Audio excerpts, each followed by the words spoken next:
Víctor, ¿cómo le va? Jorge Victorino lo saluda, buenas tardes. ¿Te crees que son buenas tardes? Bueno, por decirlo de alguna manera, doctor. Justamente lo llamé para que nos cuente a nosotros, por supuesto, y a la audiencia, cómo está viendo usted las cosas, porque hoy es el supermartes, porque tenemos cambio de presidente del Banco Central, aunque no tenga acuerdo, qué sé yo, el dólar, cómo está. ¿Por qué no nos cuentas, por favor, el estado? Bueno, creo que en primer lugar la nueva conducción del Banco Central por lo menos ha logrado a través de una batería de medidas ponerle un tope a la escalada del dólar, que era lo que había generado bastante inquietud en la semana pasada, a través del hecho de, por un lado, de restringir las tenencias de dólares por parte de los bancos, por otro lado, a través de asegurar que las cerealeras van a empezar a vender los dólares que tenían retenidos, ha logrado un mayor equilibrio en el mercado y al mismo tiempo, digamos, ha tendido un puente hasta que jueves o viernes ya tenga disponibilidad de los 7.500 millones de dólares que le va a entregar el Fondo Monetario al Tesoro Argentino y que a través del Banco Central utilizará para alimentar el mercado de cambios y de alguna manera mantener la cotización de la divisa americana. Claro. Por otro lado, ha iniciado el operativo de ir liquidando el fabuloso stock de Levax que la conducción anterior del Banco Central había acumulado a través, digamos, de un mecanismo no demasiado voluntario, que es imponerle a los bancos que canjeen los stocks de Levax por pesos. No por pesos, por letes. Sí, tiene razón. Del Tesoro Nacional, sí. Esto obviamente ha generado también un cierto impacto porque estas medidas sobre los bancos, van a generar menores ganancias. Imagínense que las Levax estaban rindiendo arriba del 40% anual y las letes que ofrece el Tesoro van a rendir alrededor del 28%, o sea, hay una diferencia de 12 puntos y esto, es lo que explica el impacto que tuvo sobre las acciones de los bancos en la Bolsa de Comercio. ¿Esto era lo que había que hacer, Víctor? ¿O está actuando bien en este caso las nuevas autoridades del Banco Central? ¿O tenía algo de esto previsto también Sturzenegger? ¿Qué dice usted? No, evidentemente la conducción anterior no daba pie con bola y creo que no hubo más remedio que hacer un recambio. La conducción actual son tanto el presidente como el vicepresidente, gente que viene del mercado financiero. Creo que no es muy feliz que los dos sean exfuncionarios del Deutsche Bank, porque eso va a generar suspicacias, pero por lo menos tienen un conocimiento de cómo se maneja el mercado financiero y un poco creo que han ido arbitrando medidas, por lo menos para salir de esta situación caótica que se había generado por un lado el vencimiento simultáneo de una buena parte del stock de Levax y por otro lado la falta de confianza en cualquier valor denominado en pesos que generaba una fuga masiva hacia el dólar. Creo que un poco con esta medida, por ahora yo diría que han aplicado un torniquete para detener la hemorragia, pero el torniquete dura un par de días, después hay que ver cuáles son las medidas de fondo que se adoptan para que el enfermo no tenga una recaída. Claro. Y con los ahorristas, doctor, me refiero de los pequeños y medianos ahorristas, que parece que hay un clima de paz. ¿Están así? ¿Lo ve así usted?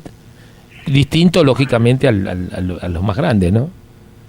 Bueno, sí, porque en realidad muchos me venían a consultar hoy, ¿qué hacemos? Y yo decía, renueven las Levax mientras dure una oportunidad de poder obtener una renta del 40% con un dólar relativamente estable. Hay que aprovecharla. Hay pocas oportunidades en el mundo de ganar un 40% anual en dólares. Creo que en ese sentido no creo que haya otro lugar que no sea Argentina donde se pueda hacer ese tipo de negocio. Así que por ahora, no sé cuánto tiempo van a durar. Yo creo que la intención del Banco Central es terminar con las LEVAX de corto plazo y en todo caso, de una manera o de otra, ir, liquidándolas y reemplazándolas por títulos de más larga duración. No puede estar todos los meses con el corazón en la boca, deshojando la margarita, si los inversores van o no van a renovar. El ambiente internacional, doctor, el ambiente internacional y el Fondo Monetario Internacional, en este caso, que intervino para prestarnos ese dinero, alcanza, como para mantener esa calma de la que estamos hablando, teniendo en cuenta que, por ejemplo, hace un rato los camioneros estaban reunidos con los empresarios, suspendieron la reunión y ya han convocado a una conferencia de prensa para para las 16:30 horas, y el gabinete económico de Macri para las 4 de la tarde, hay una situación ahí medio rara, ¿no es cierto? Bueno, pero parece a él, creo que hay un trasfondo político que complica la situación económica,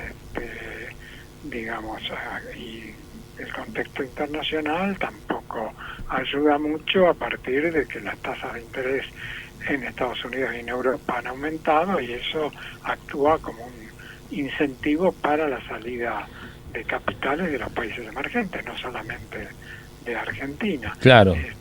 Pero bueno, tenemos que ver cómo ahí, este es el desafío para la política, ver cómo de alguna manera logra tranquilizar las aguas, por lo menos en lo que no tiene que ver con la economía. Lo que tiene que ver con la economía, tenemos que esta corrida del dólar, tiene, si se quiere, un aspecto positivo, que es que prácticamente en un mes se eliminó el atraso cambiario. O sea, nosotros cuando empezó previo a la corrida, nuestro cálculo era que había un atraso cambiario del 27%.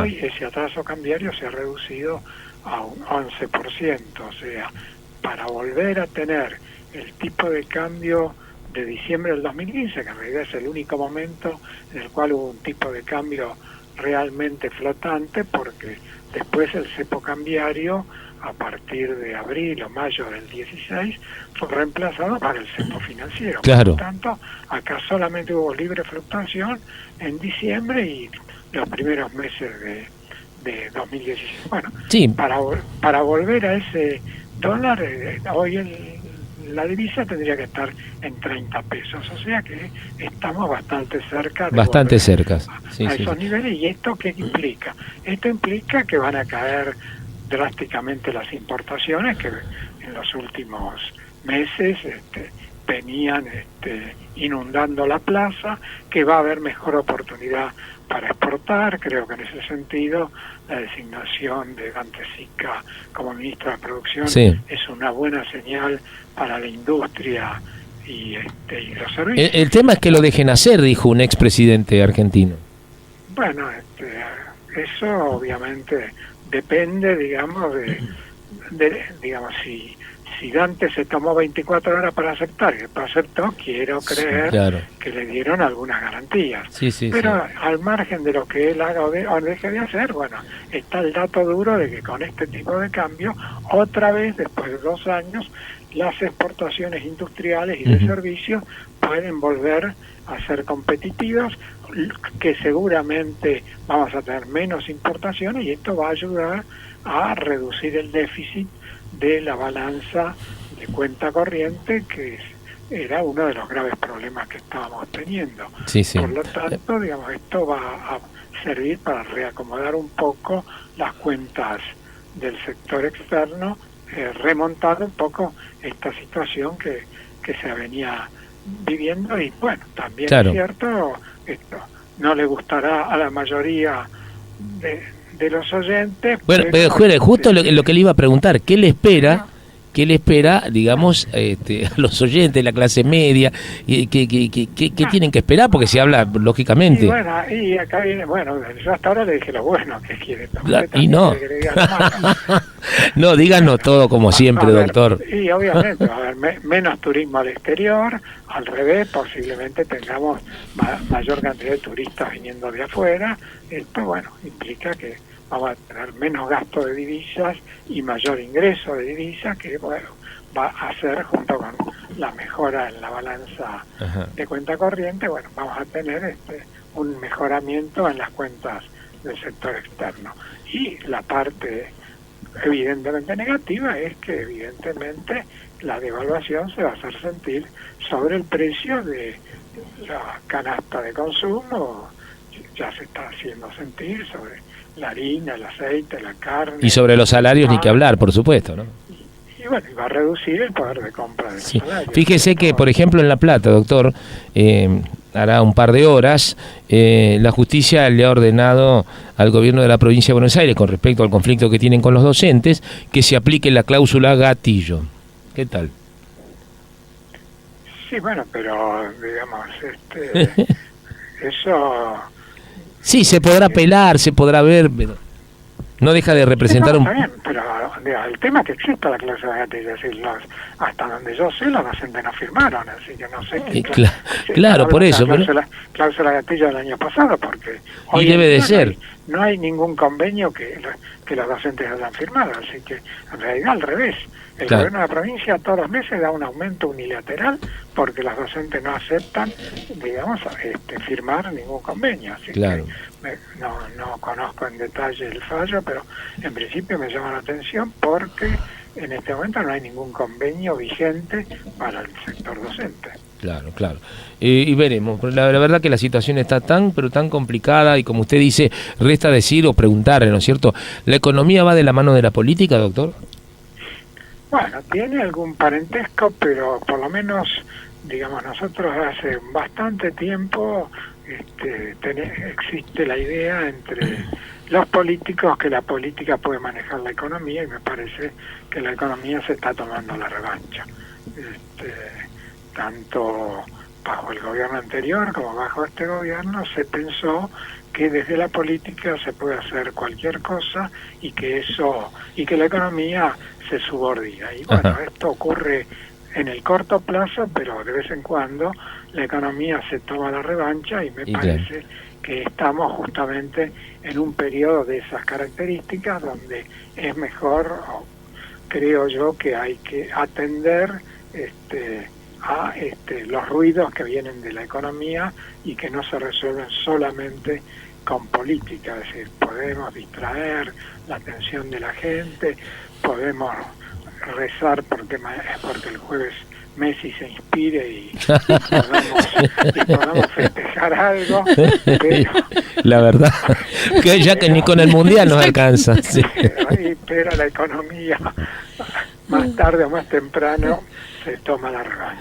Doctor, mira, acá la producción me alcanza justamente lo que le decía de la cláusula gatillo. Si usted me permite, se lo leo rápidamente. ¿Cómo no? La justicia de La Plata dispuso que los salarios de los docentes bonaerenses sean actualizados en julio próximo en base al índice de precios al consumidor, hasta que los gremios de maestros y el gobierno provincial alcancen un acuerdo en el marco de las negociaciones paritarias. Es un fallo al que tuvo el sexo Telam, ¿no? Está bien. Sí, es un fallo del juez que unilateralmente, y por eso digo, no es cláusula gatillo porque no hay convenio. Lo que el juez dice es, mientras no se resuelva el conflicto, aplíquese el índice de precios al consumidor. Claro. Vamos a ver, porque eso seguramente el gobierno de la provincia lo va a apelar, pero bueno, puede ser un elemento para resolver algunos de los conflictos en los casos en que no hay acuerdo paritario. Usted vio, doctor, que en las últimas horas se fueron algunos ministros, entre ellos el más discutido, si usted quiere, o el más nombrado, como en el caso de Aranguren.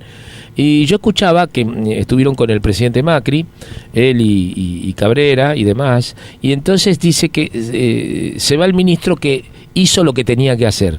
Digo, ¿y este que nombraron ahora, qué es lo que va a hacer? Bueno, lo que tenía que hacer... Yo lo meto en todo el lío, ¿no? En todo caso era el que tenía que hacer en aquel momento. Me parece que los deberes del ministro de Energía han cambiado. No Claro. es casualidad que ayer se desplomaran las acciones de las empresas energéticas. Efectivamente. Eso evidentemente indica de que, bueno, el lobby energético tenía una pieza importante puesta en el gabinete, y cuando se cae esa pieza, bueno, lo que se prevé es que la política de tarifas que se había venido implementando probablemente ahora tenga alguna modificación. O sea, no es que no había que recuperar el atraso tarifario, Sí, sí. pero acá se le ha pedido sacrificios a todo el mundo, y yo no he visto los números, es decir, no he visto que haya habido algún pedido en la misma dirección a las empresas del sector energético, cuyos balances indican que en estos 2 últimos años han obtenido pingües Ganancias, sí, sí, Entonces, efectivamente. me parece que lo que se viene es simplemente que con el nuevo ministro se les va a pedir que aporten su cuota de sacrificio, así como la aportan los trabajadores, los empleados, los pequeños empresarios, etcétera. O sea, me parece que le llegó la hora al sector energético, que por otra parte nunca ha mostrado cuáles son sus verdaderos costos, porque Efectivamente. es cierto que las tarifas están retrasadas, pero digamos, simplemente aumentar las tarifas para llevarlas al nivel que tenían en el 2001, bueno, eso se justifica si los costos hoy son los mismos del 2001. Claro, claro. Yo quisiera ver cuáles son esos costos. Me parece que en realidad el ministro anterior operaba con un solo ojo, miraba las tarifas, pero no miraba los costos. Claro, Entonces, claro. Algunos dirían pirata, no lo dice usted, lo digo yo, ¿eh? bueno, corre por su cuenta. Por supuesto. Pero me parece que la señal que interpretó por lo menos la bolsa ayer fue precisamente que ahora va a haber una discusión mucho más dura en el tema de tarifas. Correcto. Doctor Becker, ha sido usted tan amable, ¿no es cierto?, para aclararnos un poco el panorama. Así que le mando un abrazo como siempre fortísimo, y ojalá que, como usted dice, se inspire Messi, ¿no es cierto? Esperemos que sí, por lo menos es una de las pocas esperanzas que en el corto plazo tenemos. Por el resto hay que pasar el invierno y... No diga esa frase, doctor. Y que yo no. que creo que el resto del año también. Gracias, doctor, un abrazo. Al contrario. Hasta luego. El doctor Víctor Becker con nosotros.